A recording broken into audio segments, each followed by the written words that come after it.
Bonjour à toutes et à tous et merci de venir démarrer votre week-end avec nous.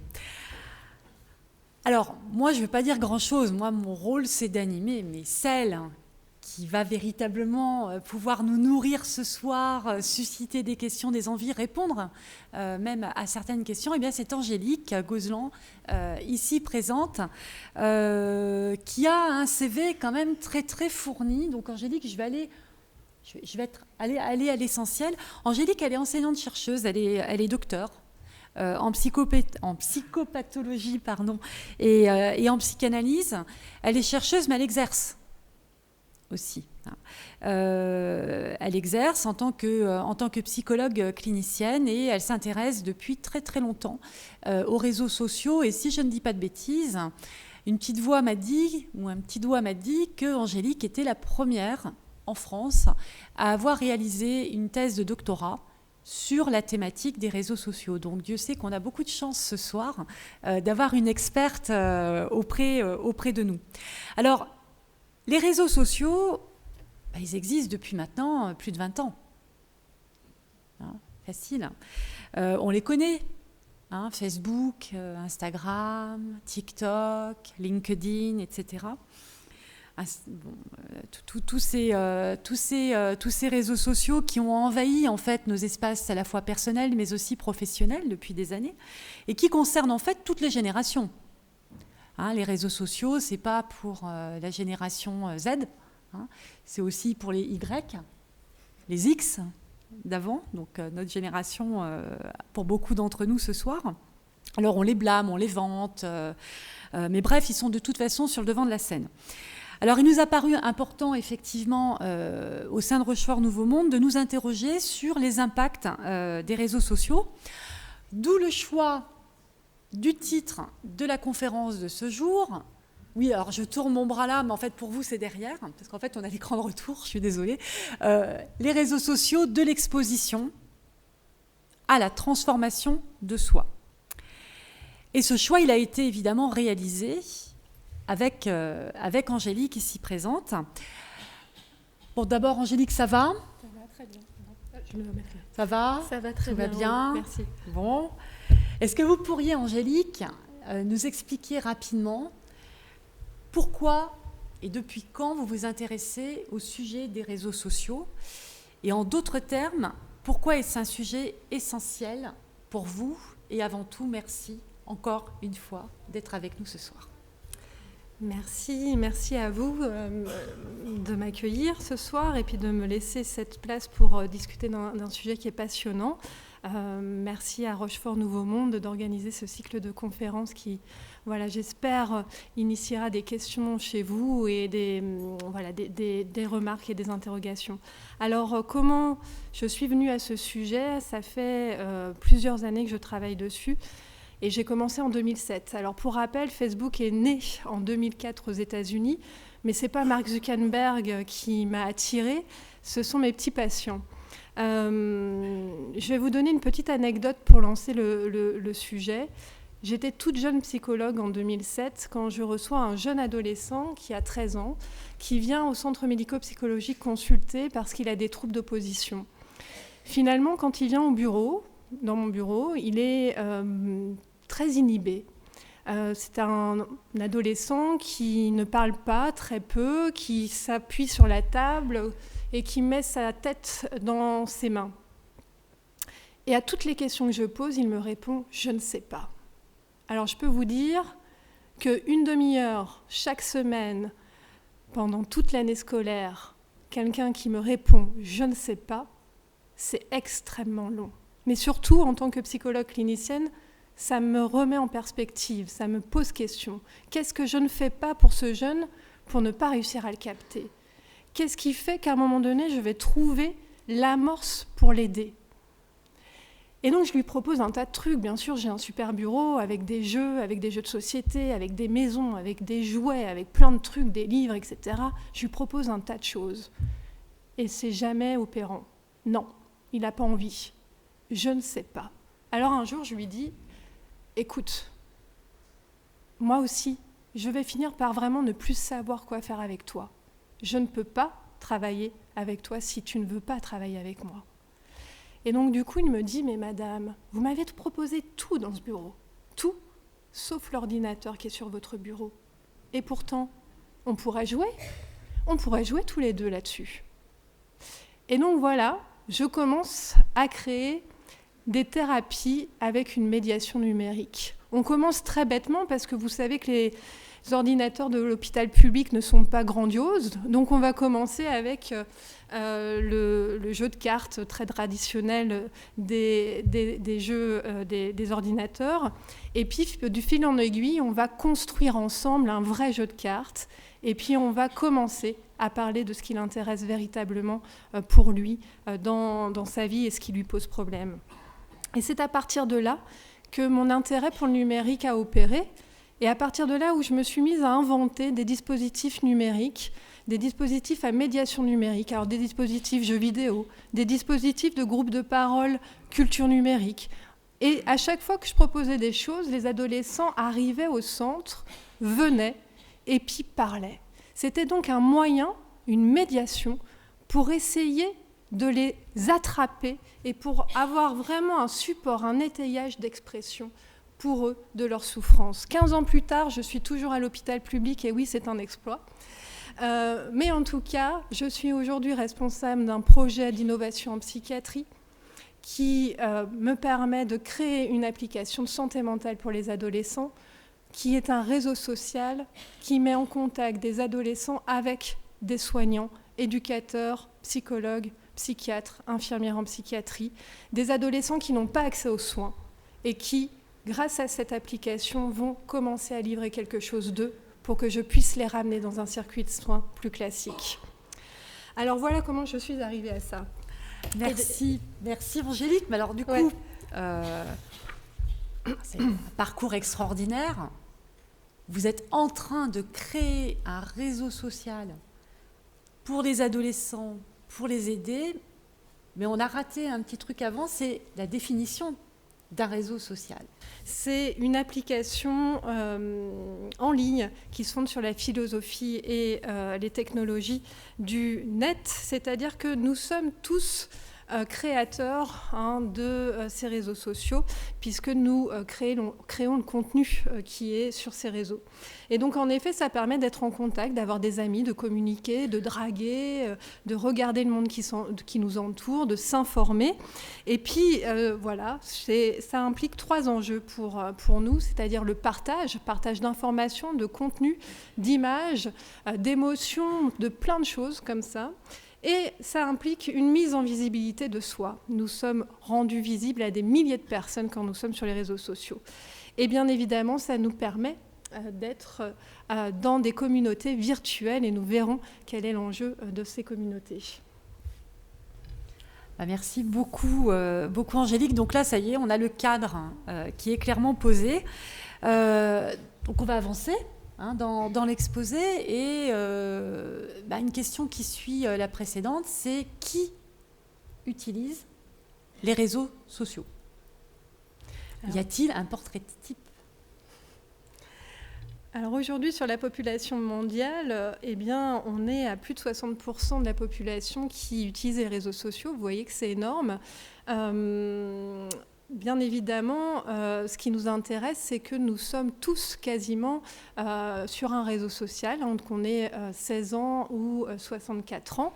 Donc, on a une moyenne comme ça d'utilisation des 16 à 64 ans de 2h26 par jour sur les réseaux sociaux. Et ce qui est intéressant, c'est qu'on utilise plusieurs réseaux sociaux. Autant d'hommes que de femmes, à quelque peu... oui, pardon pour la... À quelques pourcentages, on est presque autant d'hommes et de femmes sur les réseaux sociaux. Et au niveau des âges, on voit bien qu'il y a quand même une très grande proportion des jeunes, adolescents et jeunes adultes, qui se retrouvent sur ces réseaux, et qu'il y a un déclin après 60 ans, ce qui n'est pas anodin, puisque ce sont nos baby boomers qui n'ont pas vécu et qui ne sont pas nés avec ces réseaux sociaux et qui ont appris sur le tard, donc ont une utilisation beaucoup plus réduite. Alors, on fait quand même un focus du coup sur les adolescents, puisque ces adolescents sont multi-réseaux, c'est-à-dire qu'ils utilisent vraiment plusieurs réseaux sociaux en même temps. Et ça, c'est intéressant puisqu'ils vont se montrer différemment sur ces réseaux sociaux en fonction des réseaux sociaux. Je ne sais pas ici qui a des réseaux sociaux. Est-ce que vous pouvez lever la main? Tout le monde a des réseaux sociaux? Alors, on va dire plutôt qui n'en a pas. Eh bien, quand même, pas mal. Très bien. Il y a un jeune là-bas quand même qui n'en a pas.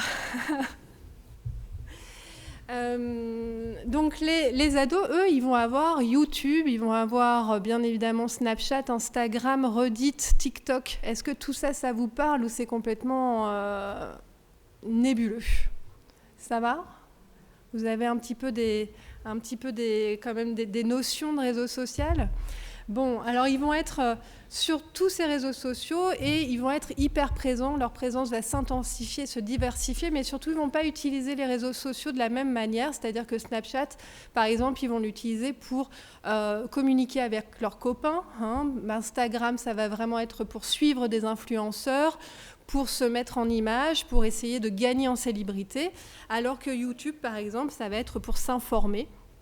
Tout comme Discord peut être aussi un réseau social de l'information. TikTok va être, lui, utilisé, ça c'est la grande nouveauté des dernières années, pour le divertissement. Et pas que chez les ados, chez beaucoup de personnes, même les plus âgées. On va scroller de manière complètement hypnotique TikTok pour ne plus penser.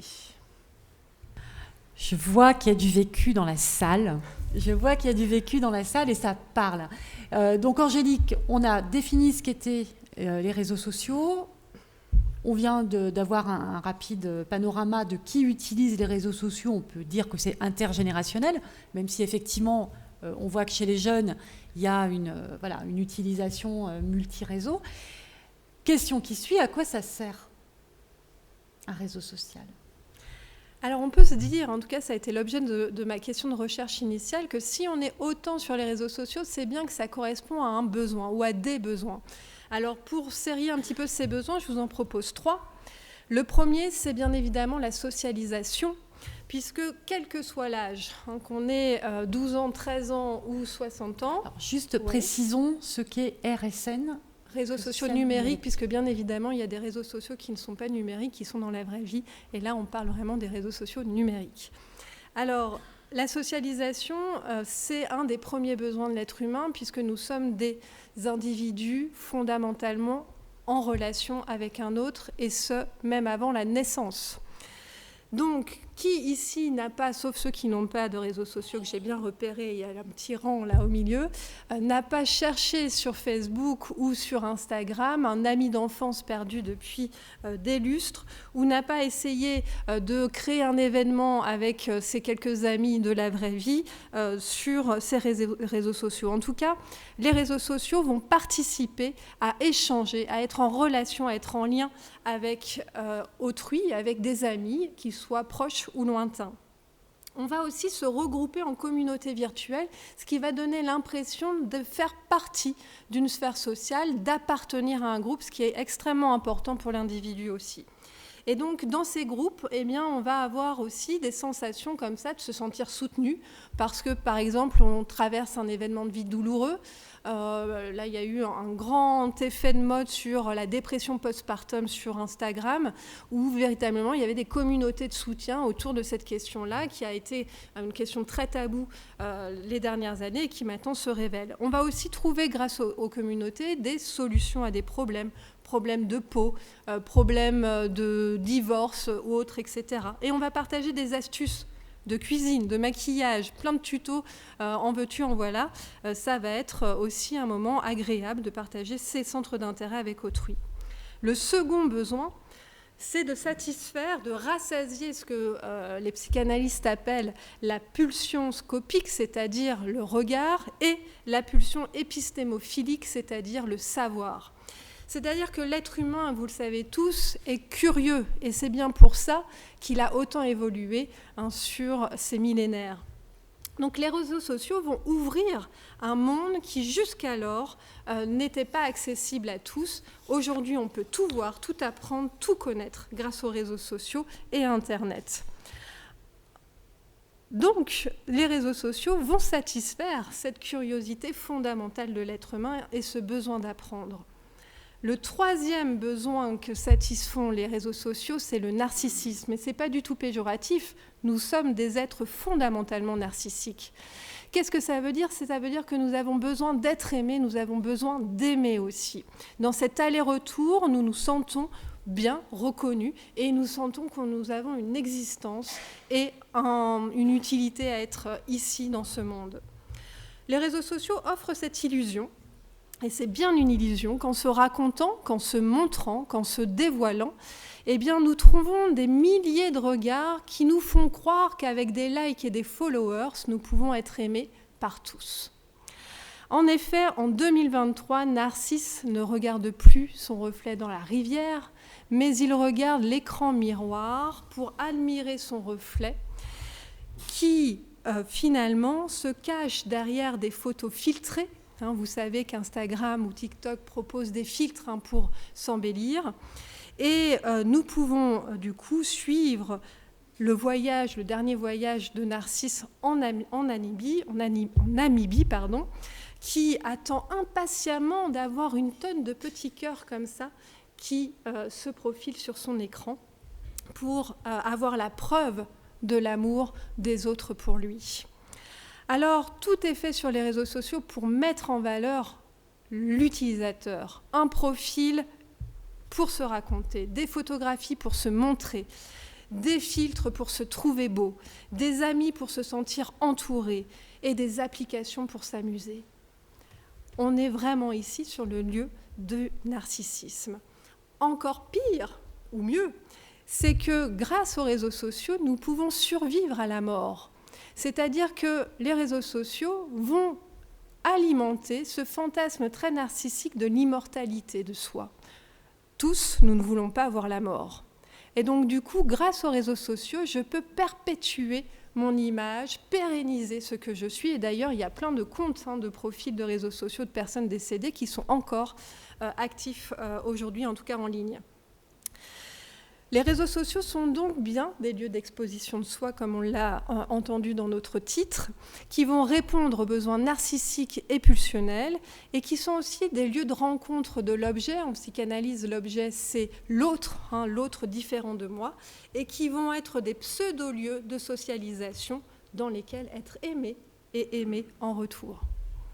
Le déroulé de l'exposé amène naturellement à rentrer directement maintenant sur le sujet en tant que tel de la conférence, c'est-à-dire comment est-ce qu'on passe en fait de la communication à l'exposition de soi. Et qu'est-ce que ça implique en fait ? Oui. Alors, la première injonction des réseaux sociaux était celle de Facebook, c'était « exprimez-vous ». Et ça a donné le point, la petite clochette de bouleversement de la notion d'intimité. Il n'y a plus d'intimité comme on l'a connu il y a quelques années. Alors, on propose en effet de nous exprimer, c'est super, mais pas seulement sur un petit bout de papier, dans un journal intime qu'on cache derrière notre oreiller, etc. Non, on propose de nous exprimer à la vue de milliers de personnes. Et c'est ça qui va bouleverser la notion d'intimité. En plus, les réseaux sociaux sont publics par défaut. Ce n'est que récemment que TikTok, suivi d'Instagram, ont proposé le privé par défaut pour les moins de 16 ans. C'est vraiment très récent. Donc, qui dit public par défaut dit que tout ce que vous mettez sur les réseaux sociaux est vu par tout le monde, si vous n'avez pas paramétré votre compte. Alors, on va passer petit à petit d'une communication téléphonique, d'une communication en présentiel du 1 à 1, par la voix, dans un groupe, qui, à un moment donné, parce que nous ne sommes plus là, va disparaître. Et on passe de ça à une communication asynchrone qui a une visibilité pérenne, même quand on n'est pas là, notre message est toujours sur la toile, et qui est virale, c'est-à-dire qu'à partir du moment où je le poste, hop, il est diffusé de manière immédiate et massive. Donc, la notion même d'intimité, c'est-à-dire ce qui m'appartient au plus profond de moi, que je montre à très peu, voire à personne, ne se verra véritablement transformée à jamais. Les réseaux sociaux vont vous proposer de vous dévoiler, de s'exposer pour gagner en followers, pour gagner en likes, pour gagner en visibilité. Instagram explosera cette nouvelle manière d'être au monde en proposant les stories, c'est-à-dire de raconter sa vie ici et maintenant pour pouvoir avoir le plus de célébrité possible. C'est le sésame aujourd'hui, les stories, pour être un influenceur reconnu et qui gagne sa vie. Alors, bien évidemment, avant d'être une célébrité qui gagne sa vie, on peut aussi se perdre dans ces méandres. Mais en tout cas, voilà. Comment on passe de la communication à l'exposition de soi ? Eh bien, moi, j'ai proposé ce terme qui est celui de la désintimité. C'est-à-dire qu'il y a l'intimité et puis il y a l'extimité. Ce qu'on montre à l'extérieur de soi, c'est intimité partagée, mais entre les deux, il y a un nouage, un passage.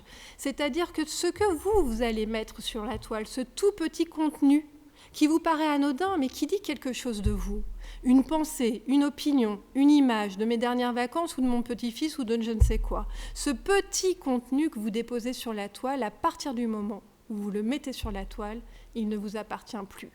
Il y a un passage de l'intime à la sphère sociale, une dépossession de votre intime, ce petit bout de vous sur la toile, et donc, à un moment donné, un petit bout qui devient collectif, un moi virtuel collectif. Parce qu'ayez bien en tête que tout ce que vous postez sur la toile est un prolongement de vos contenus psychiques, de votre vie. Que ce soit à 16 ans, comme c'est à 64 ans. Donc, vous risquez de perdre ce petit bout de vous sur la toile. Voilà comment on arrive de la communication à l'exposition de soi et potentiellement à la déperdition de soi. On a effectivement en tête certaines anecdotes ou certaines histoires à ce sujet. Donc on voit bien que les réseaux sociaux présentent des utilités évidentes en termes de connaissances, de divertissement, etc. Mais en même temps, les derniers propos mettent aussi en relief des dangers potentiels liés à l'utilisation mal maîtrisée des réseaux sociaux. Et concrètement, quelles sont justement les populations qui sont les plus susceptibles d'être exposées à ces risques-là, Angélique ? Alors, parler de population, c'est déjà un regroupement de personnes. Il faut aussi quand même se dire que la vulnérabilité, elle peut toucher tout à chacun. C'est-à-dire qu'à un moment donné ou à un autre de notre vie, on peut être vulnérable. Quand on est face à un deuil, quand on est face à une séparation, un licenciement, quand on devient parent, etc. Donc, ajouter à cela le fait qu'un dispositif comme les réseaux sociaux peuvent s'entendre comme un dispositif au sens foulcaldien du terme, de Foucault, c'est-à-dire qu'il y a une partie immergée de l'iceberg, qu'on voit bien, qu'on connaît, puis il y a la partie qui va nous échapper. Donc, même si on n'est pas vulnérable en soi, à ce moment-là, eh bien, on peut être aux prises avec une échappée de ce qui se passe sur les réseaux sociaux. Quelqu'un qui capture mon image alors que je ne m'y attendais pas. Quelqu'un qui va reprendre mes propos alors que je ne m'y attendais pas non plus. Donc, ce n'est pas qu'une histoire de population. Mais en effet, il y a aussi des populations qui sont un peu plus vulnérables. On l'a dit tout à l'heure, les papy boomers qui n'ont pas forcément reçu de sensibilisation à la protection des données personnelles et qui vont être, eux, plus sujets aux arnaques sur Internet, à l'usurpation d'identité, à ce genre de choses. Les populations jeunes adultes de milieux socio-économiques défavorisés vont aussi être des populations plus vulnérables parce qu'ils vont être finalement dans un milieu qui ne leur offre pas des perspectives d'avenir satisfaisantes et donc ils vont aller chercher des réponses à leurs questions sur les réseaux sociaux et quelquefois ils vont aller même s'enfermer dans des communautés qui leur proposent une réponse toute faite et même une quête d'idéal qu'ils n'ont pas dans la vraie vie. Donc c'est comme ça finalement que certains jeunes vont se radicaliser ou vont aller vers, par exemple, j'avais beaucoup travaillé moi sur la question de la radicalisation des jeunes adultes auprès du djihad, de Daesh. Et bien voilà, on va avoir cette tranche de population qui va aller vers des idéologies promulguées par certaines communautés virtuelles et qui font l'économie psychique d'un travail sur des questions existentielles. et bien évidemment les adolescents qui sont très exposés au risque des réseaux sociaux parce qu'ils ont une hyper-présence sur les réseaux sociaux, qu'ils sont multi-utilisateurs. Mais attention, il ne s'agit jamais de diaboliser les usages des jeunes parce qu'il y a des choses très créatives qui s'y passent. Et ça, c'est important, nous, en tant qu'adultes aussi, de l'avoir en tête. Alors, si on prolonge la réflexion justement sur les jeunes, les ados, quels peuvent être les impacts spécifiques, à la fois positifs ou négatifs d'ailleurs, des réseaux sociaux sur cette population-là, qui effectivement est souvent, on va dire, emblématisée, montrée du doigt quand on veut effectivement aborder la question des réseaux sociaux, et souvent sous un angle d'ailleurs assez négatif, parce que parfois, voilà, on a un regard d'adulte un peu censeur, peut-être parce qu'on ne comprend pas ce qui se passe. Alors, on ne comprend pas ce qui se passe. Je rebondis juste, je ne passe pas à la slide suivante. Mais c'est surtout qu'on ne regarde pas sous son tapis. Enfin, on ne regarde pas. Voilà, on regarde pas nos propres usages. Parce que finalement, les adultes, ils ont un usage du numérique, et d'autant plus post-Covid, ou pendant le Covid, où on a tous été obligés à un moment donné de passer par les écrans pour communiquer avec nos familles, pour travailler, pour jouer, pour se divertir, etc. Donc, on a intensifié nos usages des écrans, sauf que les adultes, pris dans leur petite vie intense et leurs préoccupations multiples, eh bien, c'est plus facile de se dire non mais c'est eux là, les ados, qui posent problème. Alors que déjà, regardons nos propres pratiques, regardons quels sont nos usages, et on verra quand même qu'il y a des points communs avec ceux des adolescents, et que quelquefois on n'est pas très bien sensibilisé non plus, et qu'on se met aussi en danger sur les réseaux sociaux. Alors, on a bon dos de mettre les choses sur les adolescents, mais quelquefois, eux sont bien plus précautionneux que nous. Donc voilà, déjà, c'est le premier point par rapport aux adolescents. Les adolescents ne sont pas dupes des réseaux sociaux, la plupart. Ce sont vraiment les adolescents dans de très grande vulnérabilité qui vont se mettre dans des situations à risque importantes. Et donc, il y a en effet des impacts positifs et des impacts négatifs aux réseaux sociaux. On pourrait dire que le réseau social est un pharmacone, c'est-à-dire qu'il est un remède et un poison à la fois, et que ceci est véritablement fonction du dosage et fonction de la quantité de l'usage et des utilisations des réseaux sociaux. Donc, avoir en tête, et c'est important, qu'il y a des effets positifs et négatifs aux réseaux sociaux, ne pas s'arrêter qu'aux effets toxiques, et que ceci est corrélatif d'un ensemble de choses, à la fois la vulnérabilité des adolescents, de l'adolescence, un adolescent est vulnérable de fait, de l'environnement de l'adolescent. C'est pas la même chose un adolescent qui est hyper accompagné, avec une famille solide, etc., qu'un adolescent qui a vécu multiples ruptures et qui a un parcours de protection de l'enfance. Les usages, bien évidemment, singuliers des réseaux sociaux, on ne les utilise pas tous de la même manière, et c'est pareil pour les adolescents. Et bien sûr, la qualité de la communauté virtuelle, puisque derrière un écran, il y a des autres. Et ça aussi, ça dépend de comment je suis accueillie par ces autres. Donc ça, ce sont déjà les premiers points.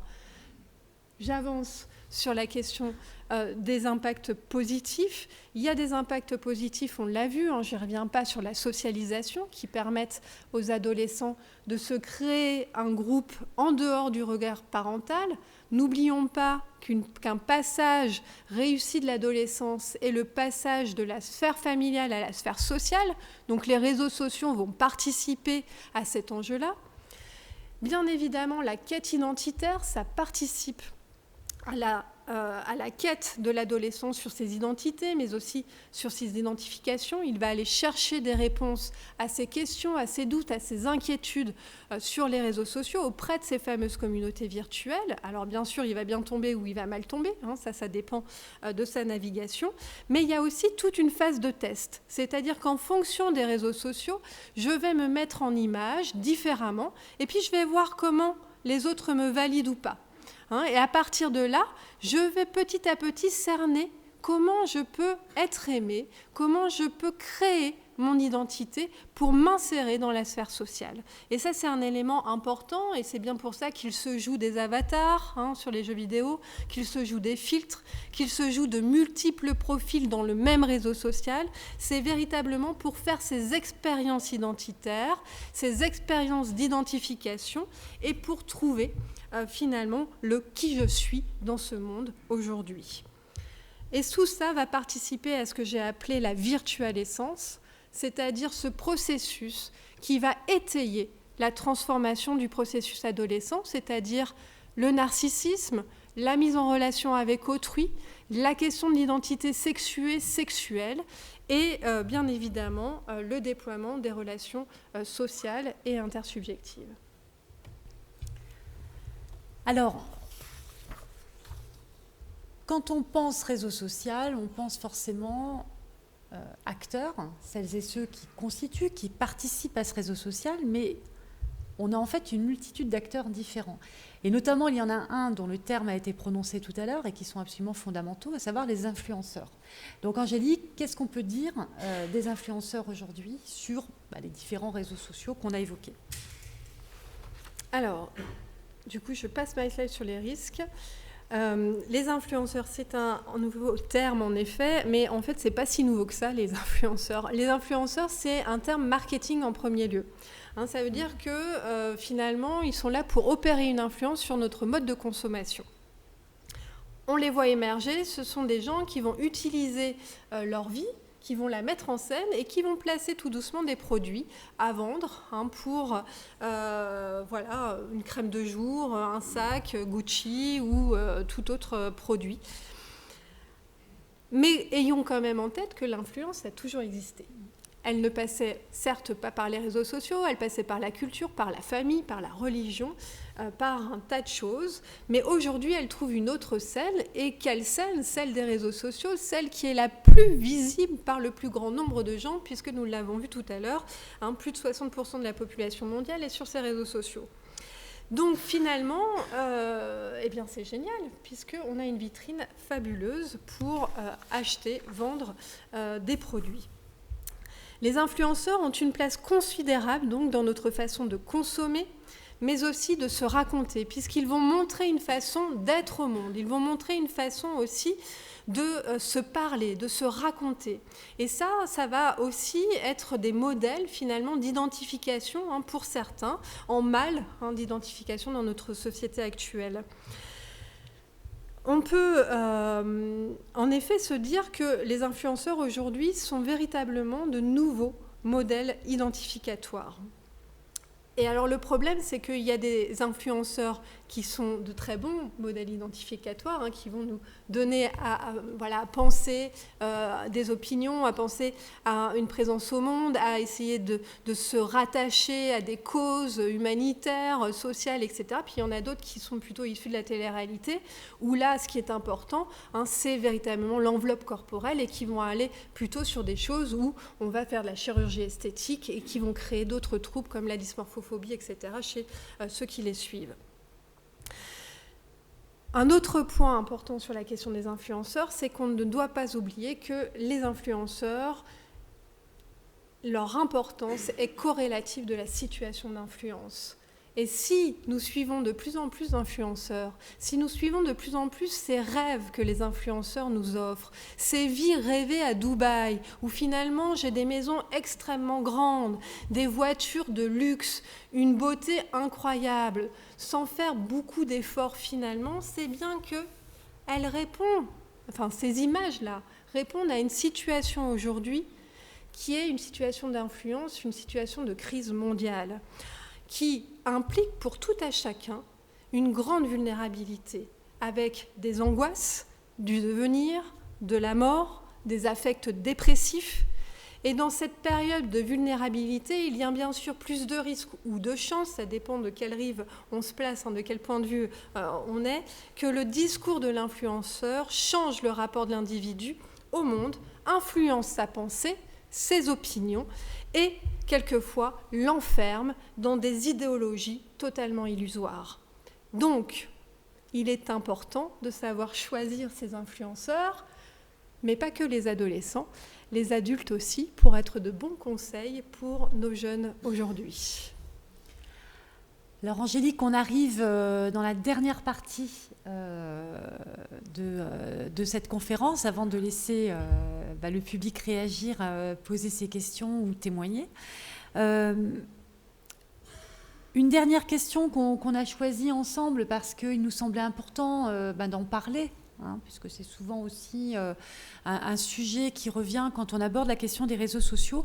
Pourquoi est-ce que ces derniers sont-ils très souvent accusés de nourrir le complotisme et en quoi ces réseaux sociaux sont-ils ou seraient-ils plus dangereux que les journaux d'opinion, que le JDD par exemple, racheté récemment par Bolloré.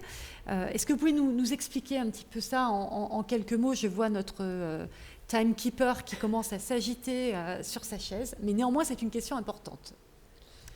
Oui, alors les réseaux sociaux et le complotisme.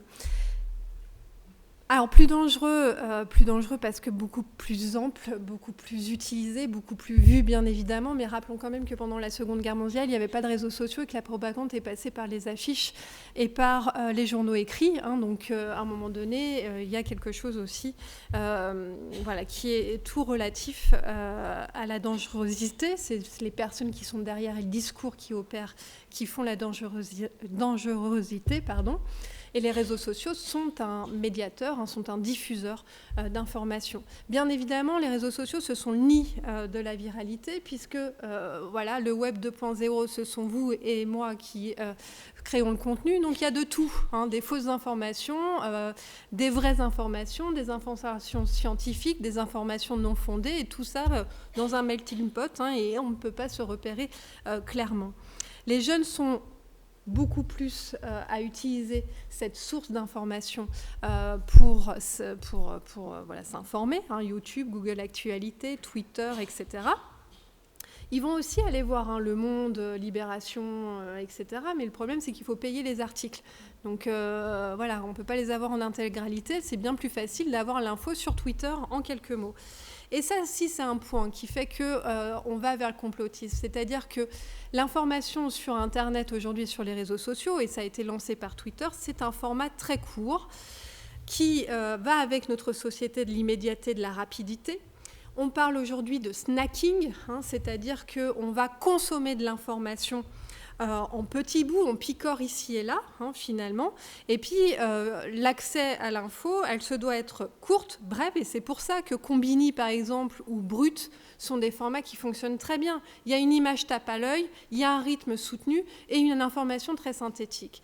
Le problème avec ce type de diffusion d'informations, c'est que plus on synthétise une information, moins on la complexifie, moins on la contextualise. Et c'est bien là le problème aujourd'hui, c'est que l'œil ne va pas aller chercher la source de l'information. Et donc, qui dit pas de source d'information dit viralité d'une intox, sans aucun problème, puisque en plus cet intox va être noyé dans la masse d'informations non précisées, mal indiquées, etc. Le deuxième enjeu, bien sûr, c'est l'effet de l'algorithme, et ça, c'est un enjeu qui participe grandement au complotisme, puisque, alors je ne vais pas vous définir l'algorithme, mais en tout cas, voilà, c'est un programme c'est un langage informatique qui va programmer selon certaines règles le contenu que vous allez voir, et donc en fonction des likes que vous avez, en fonction des actualités de vos amis, en fonction de votre géographie, en fonction de votre langue, en fonction de votre temps passé sur telle image ou sur telle info, eh bien l'algorithme fait son petit melting pot là, et puis il va vous proposer toujours les mêmes contenus. Il va vous proposer ce qu'il pense que vous aimez. À partir de là, on a bien évidemment deux biais qui s'ouvrent à nous. Un biais de sélection, c'est-à-dire que on va toujours avoir la même chose, donc on va s'enfermer dans une bulle, on va s'enfermer dans des communautés qui vont penser la même chose, qui vont vraiment avoir une seule opinion, une seule réalité du monde et qui nous empêche de voir les autres réalités du monde. Le deuxième biais est un biais de confirmation, puisque cognitivement, on sait qu'aujourd'hui, si on ne lit que les mêmes arguments, eh bien, on va être persuadé que ce sont les vrais arguments. Ça conforte notre position. À ça se surajoute bien évidemment un espèce d'abrutissement du scroll, c'est-à-dire qu'à force comme ça de scroller ou d'avoir des contenus qui nous arrivent dans l'immédiateté, sans jamais avoir à choisir le contenu, eh bien on est hypnotisé par cet écran et on n'a plus de recul nécessaire pour critiquer le contenu et on n'est plus dans une pensée vivante et critique. Et bien évidemment, l'influence des communautés virtuelles est importante puisqu'il y a des effets de groupe indéniables dans les communautés virtuelles, dont un des effets de groupe qui est important, qui est celui de l'indifférenciation de la pensée et de la contagion des sentiments. Ce sont des choses que vous pouvez vivre ici si on se met à faire une expérience de groupe en présentiel. À un moment donné, au bout de 5 jours, vous allez voir, vous allez tous penser la même chose et vous allez tous avoir le même sentiment, la même émotion et vous allez même élire un bouc émissaire dans la salle qui sera l'objet de votre haine parce qu'il faudra bien tenir à notre homéostasie groupale. Ça se joue aussi dans les réseaux sociaux. Dans les réseaux sociaux, si vous appartenez à une communauté virtuelle, à un moment donné, vous allez voir, vous allez penser la même chose que votre communauté virtuelle. Voilà les enjeux du complotisme de manière très brève. Merci Angélique pour ce brillant exposé. On va s'arrêter là. On avait encore une question, un thème, mais je suis sûre que vous allez poser la question sur le harcèlement. Donc Angélique pourrait y répondre. Merci infiniment. Merci. Donc la parole est à vous.